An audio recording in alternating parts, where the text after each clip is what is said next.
बिस्मिल्लाहिर्रहमानिर्रहीम। अस्सलाम वालेकुम नाजरीन, आप यूट्यूब चैनल देख रहे हैं। मैं इमरान ख़ान हूँ। नाजरीन, इमरान ख़ान साहब के इलाज के हवाले से एक नया कट्टा खुल गया और ये जो सूरत हाल है बहुत ही अजीब है, यानी मेरे लिए बड़ी हैरत अंगेज़ थी। सबसे पहले तो मैं आपको ये कंफर्म कर दूं कि जो डॉक्टर्स आए थे जेल में, जिन्होंने 1 अगस्त को इमरान ख़ान साहब को चेक किया था, उन्होंने एक रिपोर्ट मुरतब की थी और वो ये रिपोर्ट हमारे साथ मौजूद भी है। इस रिपोर्ट का एक प्लान बी था जिसके मुताबिक इमरान खान साहब का एक टेस्ट किया जाना था, सिटी कॉर्नरी एंजियोग्राफी। अब ये तजवीज़ किया गया था कि इस प्रोसेस से इमरान खान साहब को गुजारा जाए। फिर 20 और 21 अगस्त को इमरान खान साहब को, यानी 20 और 21 अगस्त की दरमियानी रात को जब इमरान खान साहब को पिम्स में ले जाया गया, शिफा में सारे इंतज़ार कर रहे थे। शिफा में बैनुल अक़वामी सतह की सहूलियात भी मौजूद थी, लेकिन पिम्स में ले जाया गया इमरान खान साहब को। तो अब हुआ ये कि ठीक एक दिन गुजरने के बाद वज़ीर आज़म ऑफिस की जानिब से एक प्रेस रिलीज जारी होती है जिसमें पिम्स अस्पताल में ये जो सिटी कॉर्नरी एंजियोग्राफी की जो सहूलत है वो फ़ाल ही नहीं, उसकी मशीन ही काम नहीं कर रही। और अब ये एक नया कट्टा खुल गया। यानी इमरान खान साहब को जिस मकसद के लिए डॉक्टर ने कहा था कि ये वाला इलाज ज़रूरी है, उस इलाज के लिए जो एंजियोग्राफी की सहूलत वाली मशीन है वो नहीं हो सकती। वजह यह है कि जनाब वो तो ख़राब है और इसके ऊपर अब पाकिस्तान तहरीक इंसाफ कह रही है कि ये तो हम लेकर जाएंगे मामला सुप्रीम कोर्ट ऑफ पाकिस्तान में, इसको भी लेकर जाएंगे कि जो टेस्ट इमरान खान साहब का तजवीज़ किया गया था उसकी मशीन ही पिम्स अस्पताल में ख़राब है। जब इमरान खान साहब को वहाँ पर ले जाया गया उसके बाद एक दिन गुजरने के बाद, 24 घंटे गुजरने के बाद, वज़ीर आज़म ऑफिस से एक प्रेस रिलीज जारी होती है जिसमें यह कहा जाता है कि जनाब ये मशीन ख़राब क्यों है, इसकी इंक्वायरी की जाए। और अब एक इंक्वायरी कमेटी भी बना दी गई है।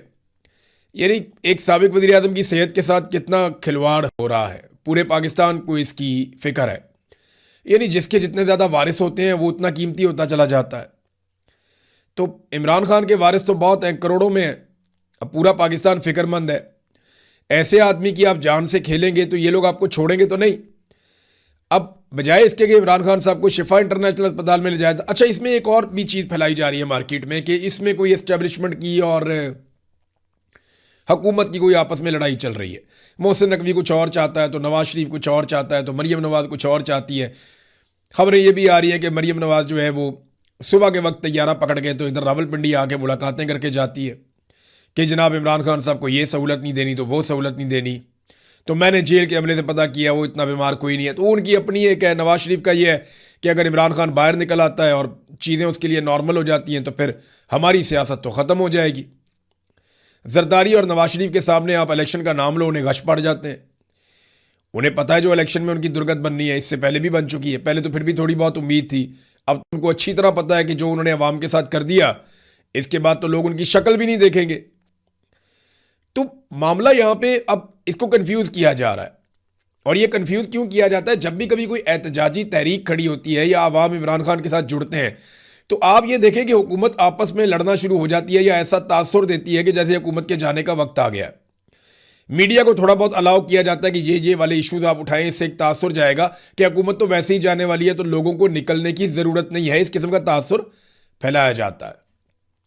आप गौर करें ना, आजकल पीपल्स पार्टी और पीएमएलएन आपस में लड़ रहे हैं, एक दूसरे को बुरा भला कह रहे हैं, एक दूसरे पे तनकीद कर रहे हैं, छोटे मोटे हमले कर रहे हैं, लेकिन तमाम कानून साजियां भी मिलकर कर रहे हैं। हर जुल्म के अंदर बराबर के शरीक हैं, हर चीज़ के अंदर शामिल हैं। एक को गिलगित बल्तिस्तान दे दिया गया और दूसरे को कश्मीर दे दिया गया और जिनका मैंडेट है उनको बाहर बिठा दिया गया। इस वक्त फोर्सेस को इकट्ठा किया जा रहा है आज़ाद कश्मीर में एक मरतबा फिर।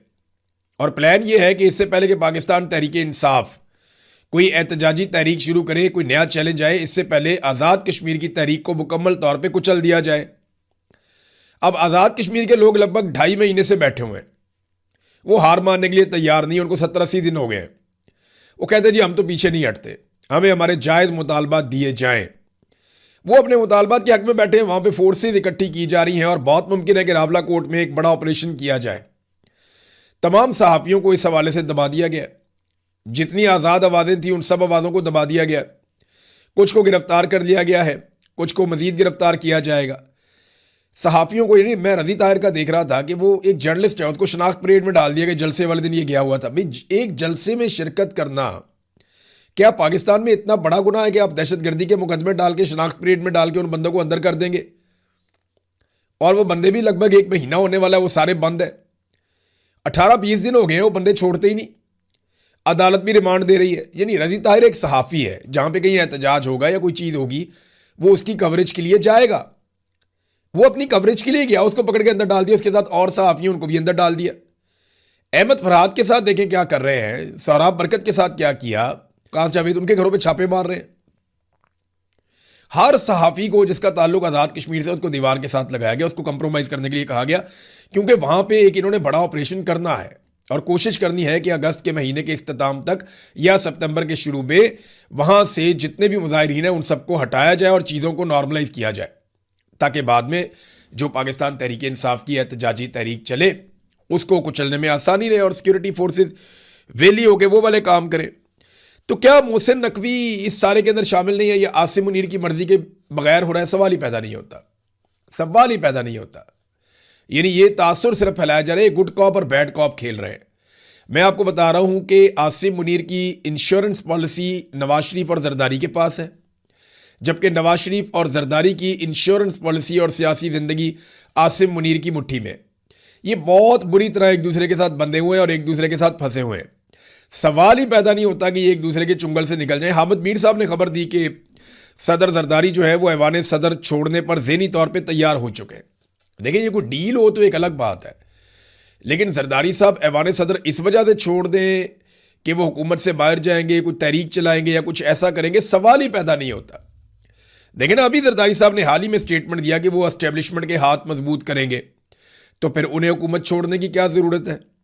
अभी उन्होंने हाल ही में कहा, अब आसिम मुनीर साहब की दिन रात वो तारीफ़ें करते हैं। अभी उन्होंने मुकाबला जीता है 14 अगस्त पे, जो आसिम मुनीर साहब की खुशामद का एक मुकाबला था, वो बिला मुकाबला, यानी आप समझ लें जितनी तारीफ़ें सदर जरदारी ने की, कोई और उनके मुकाबले में दूर तक नहीं है। उन्होंने पहली पोजीशन हासिल की है।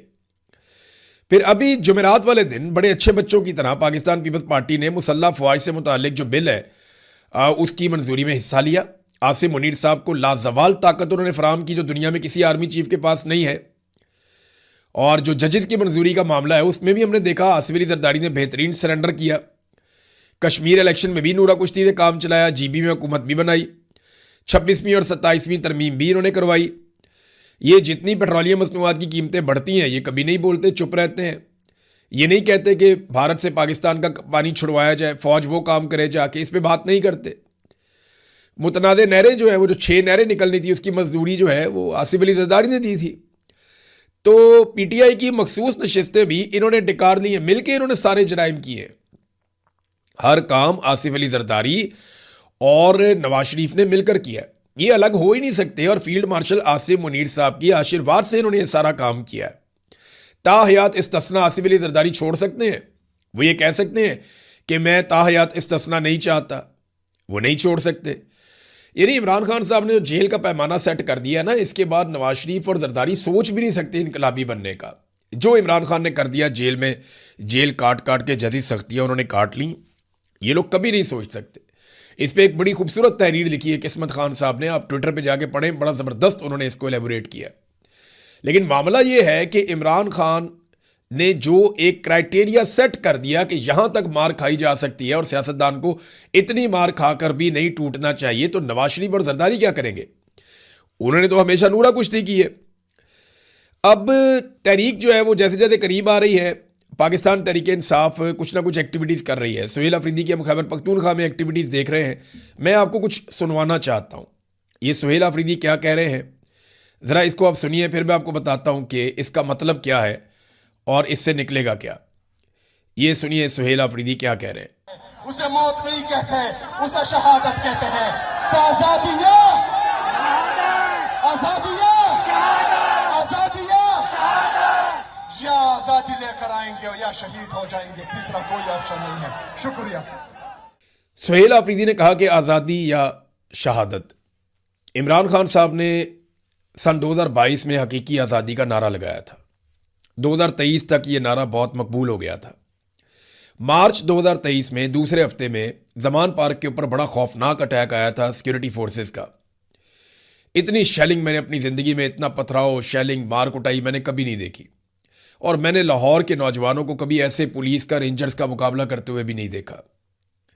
गालिबन 14 मार्च, 15 मार्च ये दिन थे। तो एक रात को बड़ी खौफनाक लड़ाई के बाद जब सिक्योरिटी फोर्सेस पसपा हो गई और वहाँ पे नौजवान कंट्रोल कर रहे थे और आज़ादी के नारे लगा रहे थे, मुझे इमरान खान साहब से मिलने का मौका मिला। मैं अंदर गया, हर तरफ फिजा के अंदर आंसू गैस की बू थी, खैमे जले हुए थे, गाड़ियाँ जल रही थी, हर तरफ पथराव था, बहुत सारी चीज़ें टूटी हुई थी, नौजवानों की मरम पट्टी हो रही थी, बहुत अजीब माहौल था। मैं गया तो इमरान खान साहब बैठे हुए थे, उनके साथ उनके कुछ साथी भी थे।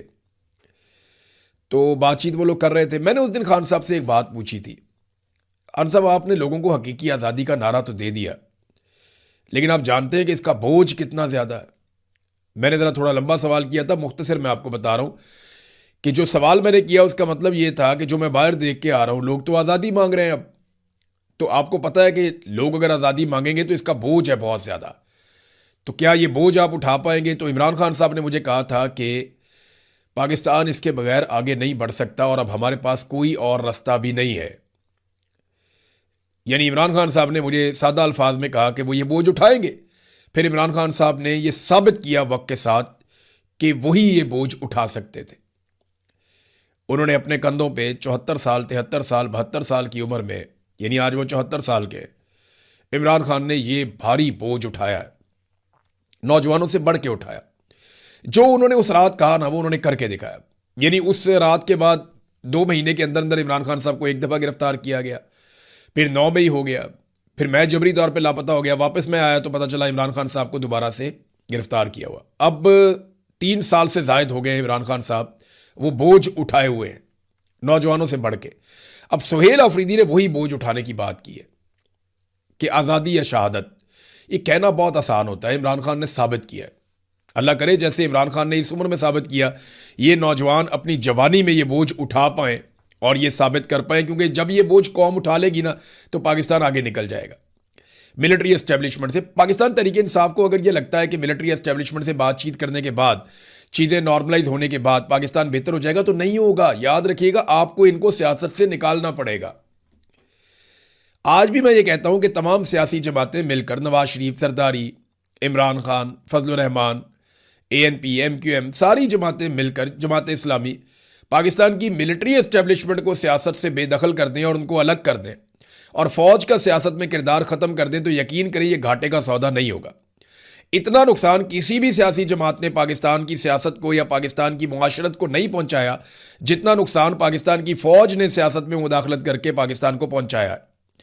लिहाजा ये काम ख़त्म होना चाहिए। अब एक और रिस्पॉन्स तो अच्छा मिल रहा है बहुत सुहेल अफरीदी को। जब अलीमा खानम जाती थी तो उनको भी बहुत अच्छा रिस्पॉन्स मिलता था। किसान रहनुमाओं ने भी ऐलान कर दिया है कि वो मरियम नवाज के इस्तीफे की डिमांड कर रहे हैं और वो इस्लामाबाद की जानिब जा रहे हैं। उन्होंने जो अपनी तारीख रखी है वो 25 सितंबर बरोज़ जुमे की तारीख रखी है कि जुमे वाले दिन हम निकलेंगे। किसान ये कह रहे हैं इस्लामाबाद की जानिब, और ये ज़्यादा किसान आपको पता है सिंध और पंजाब से निकलेंगे कि इनको तो रोल के रख दिया मौजूदा सरकार ने। खासतौर पे पंजाब के किसान तो मरियम नवाज से तंग आ गए, नाको नाक। तो अगर किसान बढ़ेंगे तो इसका फ़ायदा पाकिस्तान तहरीक इंसाफ को होगा, वो अपने लोगों को भी एहतजाज में इनके साथ शामिल कर सकते हैं। तो पंजाब से बहुत बड़ी तहरीक खड़ी हो सकती है, खैबर पख्तूनख्वा को बहुत फ़ायदा हो सकता है।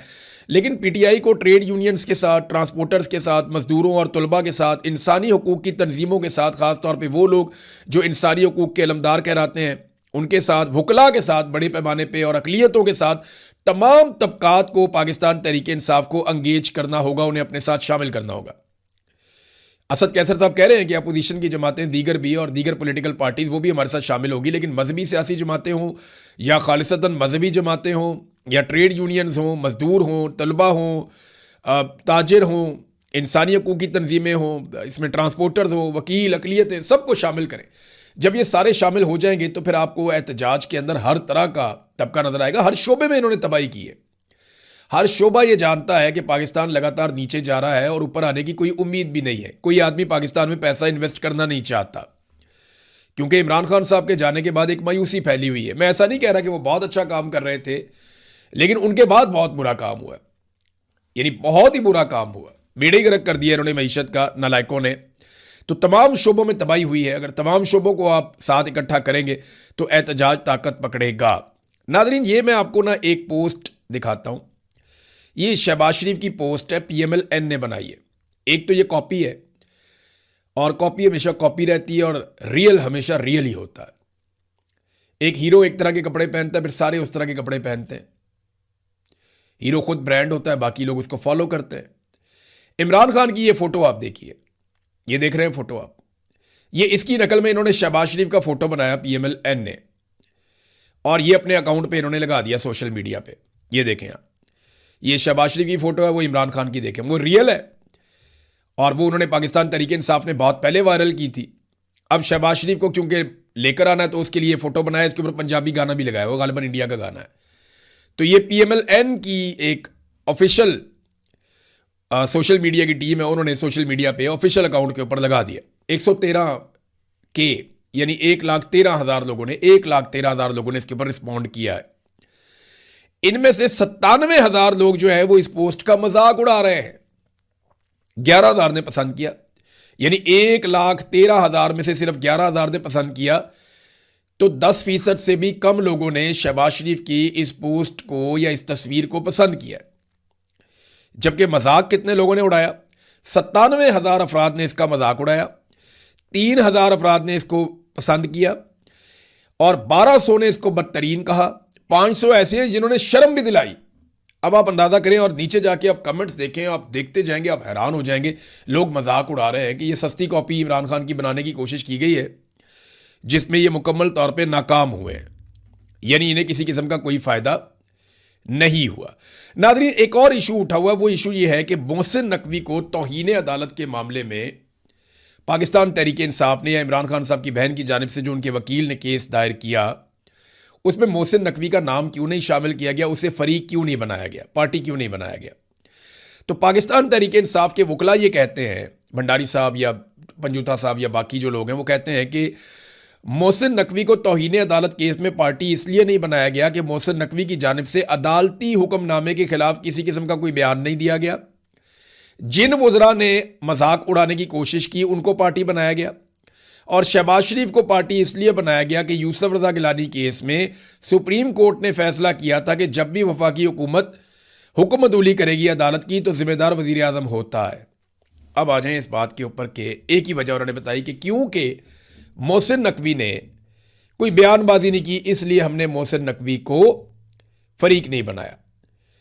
इमरान खान साहब हर मामले में समझते हैं कि मोहसिन नकवी रिस्पॉन्सिबल है, और वो है भी।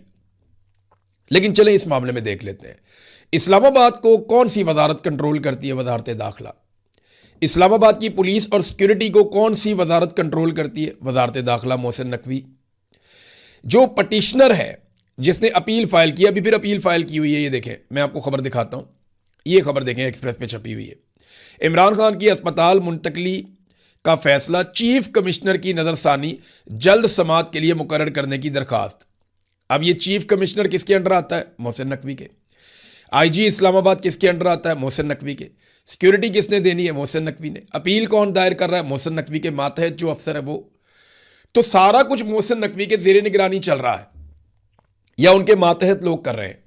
तो आप उन्हें फरीक नहीं बनाएंगे तो आपको लगता है लोग बेवकूफ़ हैं, वो ये समझेंगे कि आप, मैंने आपको कहा ना कि मोहसिन नकवी के साथ गुफ्तगू तो होती है पाकिस्तान तहरीक इंसाफ के लोगों की, और मोहसिन नकवी ने यह साबित करने की कोशिश की है कि मैं आपका हमायती हूं, मैं इमरान खान को किसी ना किसी तरह बाहर निकालने के लिए कोशिश कर रहा हूं, मैं चीज़ों को नॉर्मलाइज करूंगा। और उसकी वजह ये वो बताता है हर एक को कि सिस्टम चल नहीं रहा। सिस्टम, वो खुद अपने मुंह से कह चुका कि सिस्टम कोलैप्स हो गया है। तो मोहसिन नकवी के लिए पाकिस्तान तहरीक इंसाफ ने ये जो एक नरम गोशा छोड़ा है, इसके लिए बड़ी भोंडी उन्होंने तौजीह पेश की है कि जनाब ये क्योंकि इसने कोई बयान नहीं दिया। भाई बयान देना ज़रूरी तो नहीं है ना, उसके मातहत लोग क्या काम कर रहे हैं। जब सिक्योरिटी का मामला डिस्कस होगा सुप्रीम कोर्ट ऑफ पाकिस्तान में और PMLN ये कहेगी कि सिक्योरिटी का इशू बन गया था इसलिए इमरान खान साहब को हम पिम्स में लेकर चले गए, तो सिक्योरिटी के लिए तो रिस्पॉन्सिबल वजारत मोहसिन नकवी की है, तो मोहसिन नकवी को आप कैसे फरीक नहीं बना सकते?